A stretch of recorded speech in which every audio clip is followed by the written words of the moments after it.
What's up, you guys? OMG. Anyways, we are back with another video. This is the one and only Pink Slayer. I'm so happy you guys tuned in again. Make sure you subscribe, please. Anyways, so my video today, I'm going to talk about how and when I was first diagnosed with polymyositis. Polymyositis is the autoimmune disease. I was diagnosed with it 2 years ago. It just happened 2 years ago. And what's today? 8th? The 9th? The 7th? I don't know. But yeah, I was diagnosed with it 2 years ago. So basically, 2 years ago, it was January 31st. Actually, around Christmas time. Let me go back. 2016. Yeah. 16, 17, 18. I think. 2017? Yeah. 2017. No, 2016. Okay. So anyways.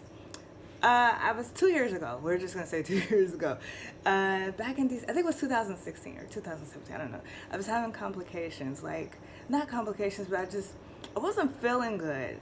As of around Christmas time, and then New Year's, I don't know. I just wasn't feeling it. Something, my vibe, everything was just off. I don't know what was going on. I really don't know, but I just was like, you know what? I'm not doing anything. I didn't go out New Year's. I think that Christmas I didn't do anything neither. I wasn't feeling good. I didn't even go to, I was supposed to go to my auntie's house. We have a tradition or whatever. I didn't go to no family's house, no nothing. I just wasn't feeling it. I don't know what it was. I don't know. So, fast forward to January 31st. January 3rd, I wasn't feeling good the whole month of January. This is January 2017. Yeah, okay, so 2017.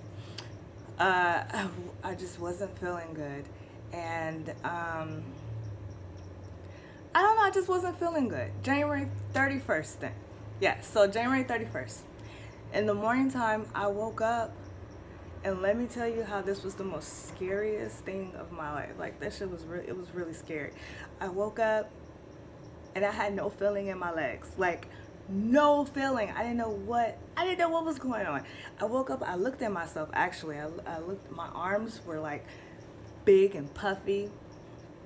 My arms and my legs and my hands. Everything was big. I don't know if you've seen a person with diabetes, their hands are their feet are their hands I guess I had a lot of fluid. I guess when they have a lot of fluid in them or something like that, that's what you would think. And I think that's what it was. I'm not sure. But my hands were really, really, really really, really fat. My legs was fat. My arms was fat. I didn't know what was going on.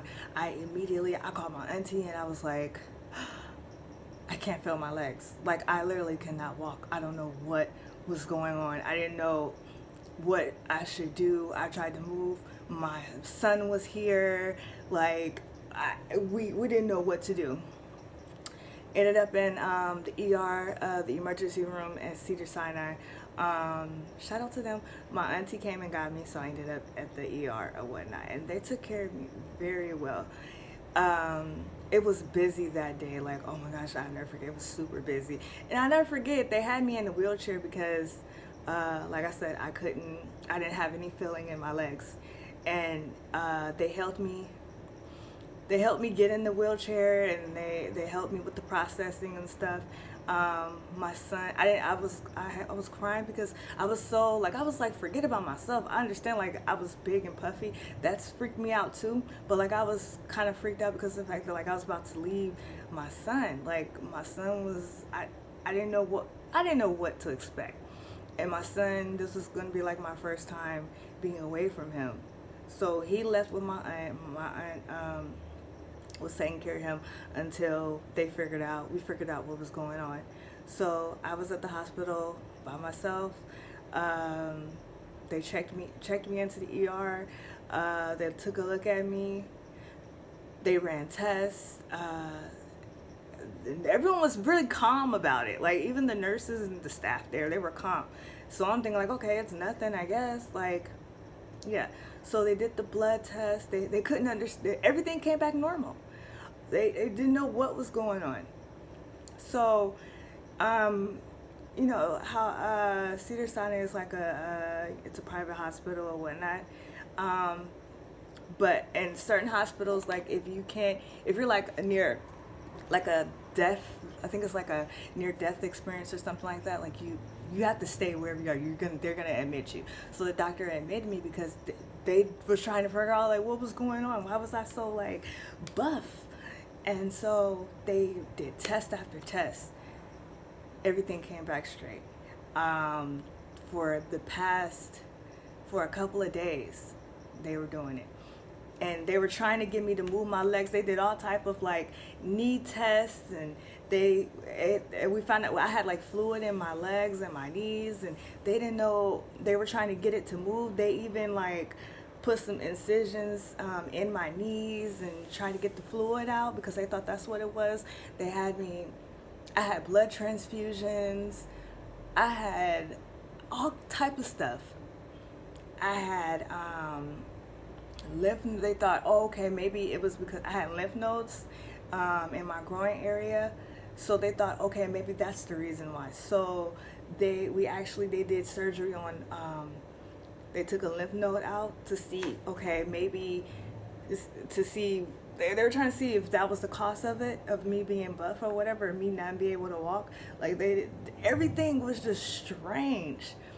So let me tell you, I was at Cedars-Sinai for 2.5 months. From January 31st, I didn't get out. Okay, well, not 2.5 months, for 2 months actually, because I didn't get out until March. Yeah. All the tests kept coming back. Like every day after day, they would do blood tests, blood transfusions, just everything. They did the lymph node removed. It came back, I guess, benign or whatever the hell that's called. When that means like they said it was like some oily substance or something like that. But other than that, like everything was straight. There was nothing wrong with the lymph node or nothing. They kept doing drainage in my knees. They had to try to get me to walk. I could finally like kind of get up. Some days, like I was like looking at my leg, like move, nigga, move. It would not, like, I don't know. It was just so weird to me. Like it was weird to me. They had like a team of doctors come in. They had some lady who like, she was like a big top dog, and like she was a big top dog doctor, but she also teached other doctors. She was trying to they were trying to figure out everything. So they did some little this was like, that was January, and then it got to like February or like March sometime. I may have the months and the days mixed up, but I know I was in there for 2.5 months or 2 months. They did something where they told me I had to sit real still, and they put something in my in my back, and it hurt like hell. I'll never forget one morning, and they did that shit, and like, oh my gosh, it hurt. That came back positive. I mean, not positive. It came back negative. Like everything was coming back right. Like they didn't know what the heck. So then they finally was like, all right, let's do a muscle biopsy. Boom, did a muscle biopsy. Then a couple of days later, the muscle biopsy came back, and they said I had lupus. Also, they were still trying to figure out the leg part. At this point of time, I could finally walk, but it was like hurting, and I was like dealing with some stuff. So it also came back that not only lupus, the type was polymyositis. So both of those, if you don't know, are autoimmune disease. But like I said, the lupus, the type, of lupus I have is polymyositis, which it affects my legs. So like I said, some days I can wake up and I can't walk, or my knees will be stiff. You know how like when you pray, you're supposed to pray in the praying position? I can't do that. I won't be able to get back up. It'll hurt. It hurts my knees. When you wash your hair in the tub, I can't do that. I have to wash my hair standing up, or in the shower. It was. If you want more detail of what polymyositis is or lupus, you can Google it. But yeah, like that's what we found out through the muscle biopsy, that I had lupus, and polymyositis was the reason. That was the reason why I couldn't walk, and the puffiness and stuff like that. I had inflammation and things like that, which also later turned out the reason why I had plastic surgery removal. But I'll do that in another video. But yeah, so found that out. I was released. I must say the doctors at Cedars-Sinai, they are extremely good. Like, they were very helpful even after I got out, even though my insurance, like that whole thing, it didn't go as planned. They still helped me out. We tried to do like a waiver fees where I can still go see the doctors. And over there at Cedars-Sinai, they really helped me out. Really helped me out. So after that, I'm not gonna say those 2.5 months, I was so depressed in that hospital, like, because everyone know me, like I was like the party queen, like that was my thing. Like we would go out every weekend, and for me doing that and drinking and having fun, for me being that fun person, to me being boom in the hospital, not one of my party friends didn't come see me. Well, except for one, my guy friend Sean. Thank you, hi. But like female wise, no one. I had like some coworkers, some old coworkers, or some coworkers that were like, "Oh, I hope you're okay, and I'm gonna pray for you." But like my main partying animal females and stuff like that, I was partying hardcore. Did not hear not once from them.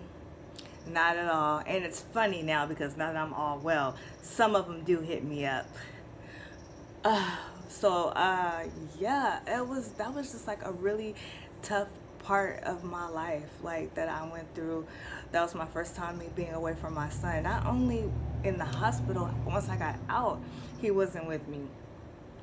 He wasn't with me for about 4 months. So just imagine, I've had my son, like I never had problems with CPS, DPS, whatever it's called. My son has always been with me. I am a single parent, single mom, it's always been me. I don't have like family like that help out and stuff like that. At the time, my son's dad and their family was just now coming back in his life, so they were helping out. I thank them for that. He was with them at the time, but like if it wasn't for, like I was away from him for that long, for 4 months, that I would be crying. Like I went in a depression mode, but I didn't tell nobody when I was in the hospital. I would tell like the nurses and stuff, but like I didn't go in the whole like super like, I didn't really tell anybody how I really felt. And to be honest, I didn't really start telling people how I really felt until a couple of months ago. Like that's what took me so long for me to start this YouTube and actually talk to you guys, because I'm just not that type of person. I don't open up like at all with people. I've always been like that. Like I've always been like standoffish, always. So for me being away from my son for that long, like that was like it really was like hard for me, because I was always with him. So, and then when I got out the hospital, I was always crying, and like they had me on that high doses of prednisone, and then I had my pain medicine, and then I had hallucinations. I was really going through it. I did have suicidal thoughts. I'm not even gonna lie. I did. I felt like nobody was there for me. My aunt, she helped me, and my son's father's side of the family, they did, yeah, but physically with me, like I wasn't okay. I wasn't okay at all. And oh my gosh, I really like,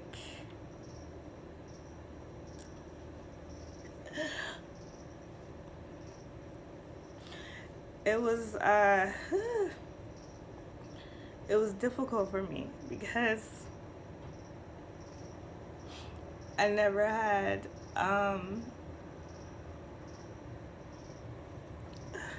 I was always this like happy person, and I was always like, everyone knew me, I'm always like a go out party, let's do stuff type of person. And for me to go from that to being sick and not being able to like care for my son,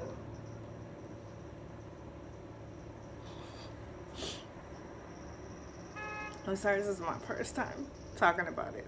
It hurt. It really hurt me deep down inside. It made me really cold. I'm already cold, but like that shit had me like icebox cold, you know, like super fucking cold. Because I had to learn how to walk again. I had to open up. I was away from my kid. Money wasn't coming in the way it used to. It was a point like I had to go in the county, but I never told anybody this. I always kept it together until I think just now, me getting it off my chest.